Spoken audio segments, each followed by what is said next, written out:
বন্ধুরা, আমি মেলা থেকে ঘুরে এসেছি আর আপনাদেরকে দেখাই আমি মেলাতে কি কি এনেছি।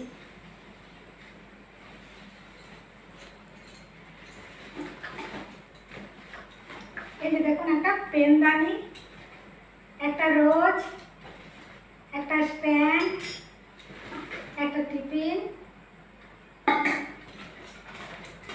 একটা খুন্তি, একটা চিরুনি, একটা ঝাঁঝরা,